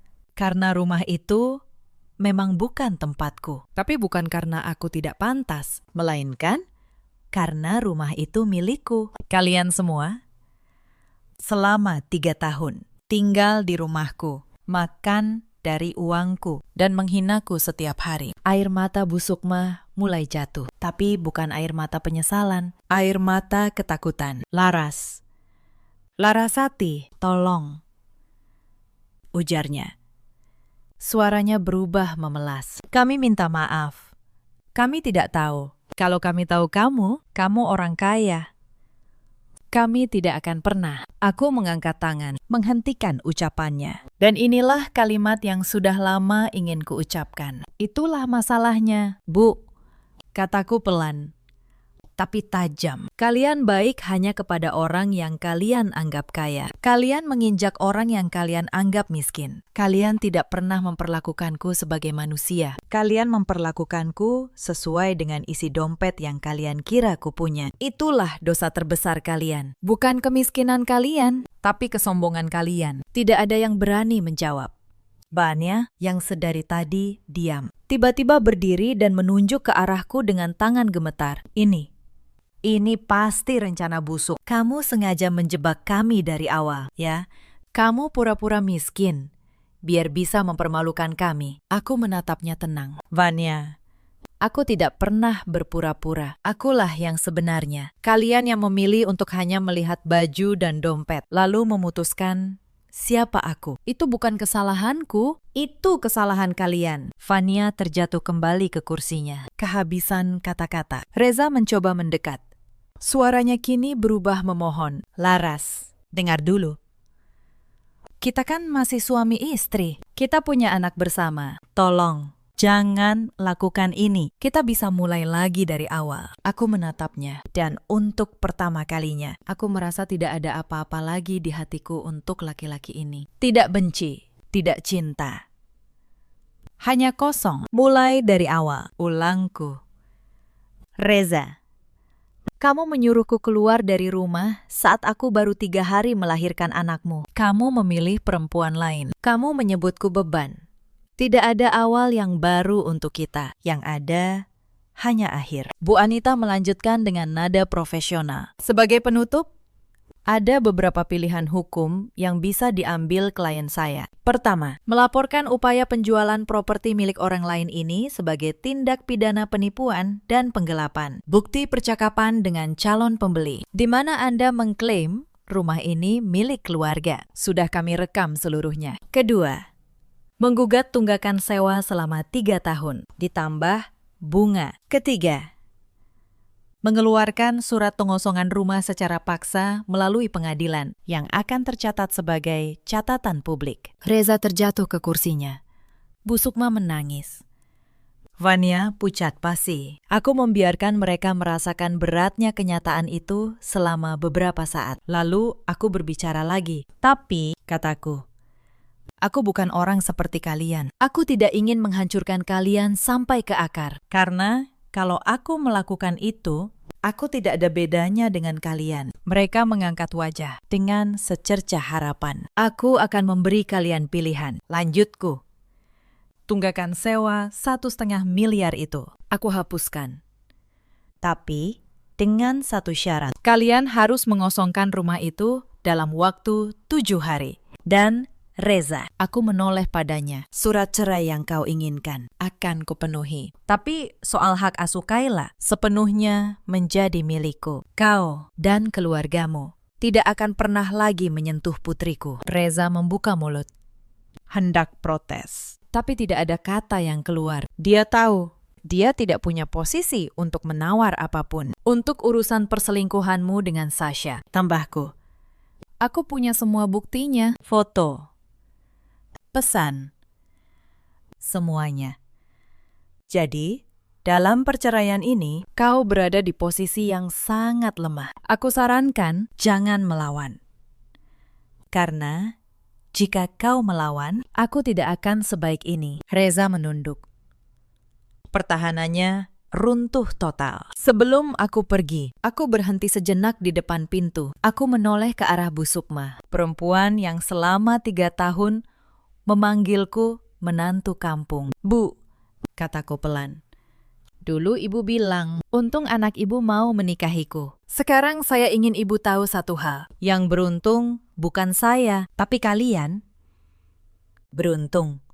Karena perempuan yang kalian usir tengah malam, dalam keadaan baru melahirkan, masih punya hati untuk tidak menghancurkan kalian sepenuhnya. Semoga itu cukup menjadi pelajaran. Lalu, aku berbalik. Aku melangkah keluar dari ruangan itu, meninggalkan 3 orang yang dulu merasa berkuasa atas hidupku. Kini terduduk lemas di kursi mereka. 7 hari kemudian, keluarga itu benar-benar mengosongkan rumah Bekasi. Mereka pindah ke sebuah rumah kontrakan kecil di pinggiran kota. Reza kehilangan pekerjaannya karena perusahaannya bangkrut tak lama setelah proyek besar itu dibatalkan. Sasha, perempuan simpanannya, menghilang. Begitu tahu, Reza jatuh miskin. Tidak ada lagi yang tersisa dari kehidupan mewah yang mereka banggakan. Vanya, yang dulu memamerkan tas 12 juta, kini harus bekerja sebagai pelayan di sebuah kafe untuk membantu keuangan keluarga. Dan setiap kali dia menyajikan kopi pada pelanggan kaya, mungkin dia teringat pada perempuan kampung yang dulu dia hina. Bu Sukma, yang dulu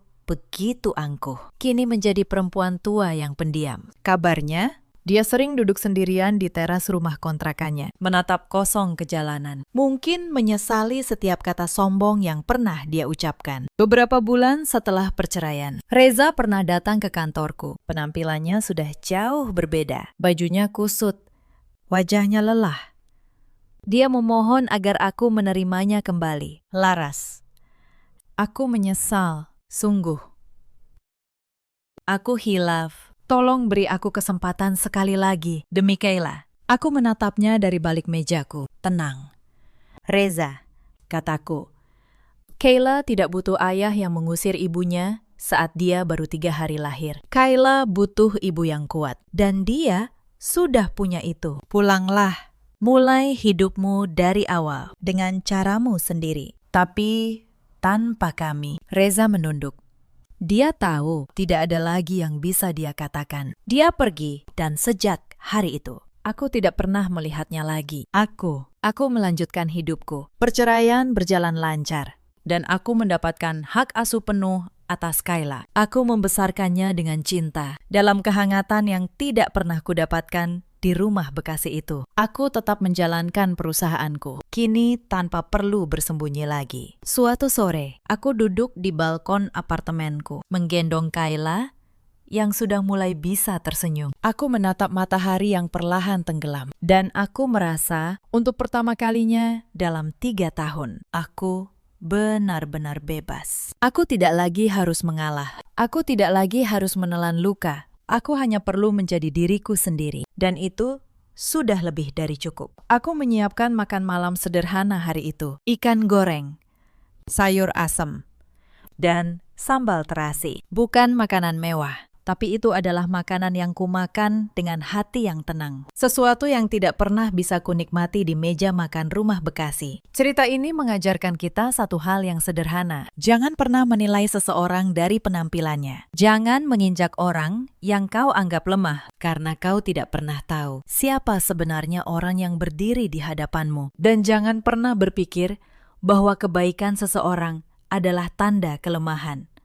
Seringkali, orang yang paling sabar adalah orang yang paling berbahaya saat batas kesabarannya tercapai. Di luar sana, ada banyak perempuan seperti Larasati dulu. Perempuan yang menelan setiap hinaan demi menjaga keutuhan rumah tangga. Perempuan yang dianggap lemah, padahal sebenarnya merekalah yang paling kuat. Mereka bekerja tanpa lelah, mengurus rumah, mengurus anak, dan tetap dipandang sebelah mata. Jika kalian salah satu dari mereka, ingatlah, kesabaran kalian bukan kelemahan. Nilai diri kalian tidak ditentukan oleh bagaimana orang lain memperlakukan kalian. Tapi jangan pula menyiksa diri dengan bertahan pada orang yang tidak pernah menghargai kalian. Mencintai diri sendiri bukanlah keegoisan. Itu adalah bentuk keberanian. Ada juga banyak suami seperti Reza, laki-laki yang tidak punya pendirian, yang membiarkan ibunya dan godaan dunia menghancurkan rumah tangganya sendiri. Pada akhirnya, mereka kehilangan segalanya. Bukan karena nasib, tapi karena pilihan mereka sendiri. Dan ada pula para ibu mertua seperti Bu Sukma yang mengukur nilai seorang menantu dari isi dompetnya, bukan dari kebaikan hatinya. Sampai akhirnya, kesombongan itu kembali kepada mereka sendiri. Dalam hidup, kita selalu punya pilihan. Pilihan untuk menjadi sombong atau untuk menjadi rendah hati. Pilihan untuk menyinjak orang lain atau untuk menghargainya. Setiap pilihan membawa akibatnya masing-masing. Bagaimana menurut kalian tentang sikap Larasati? Apakah dia terlalu lembut atau justru sudah tepat? Ceritakan kisah dan pendapat kalian di kolom komentar. Semoga kisah Larasati ini memberi kita semua pelajaran bahwa hidup selalu punya cara untuk meluruskan apa yang bengkok. Terima kasih sudah menemani sampai akhir. Sampai jumpa di kisah berikutnya.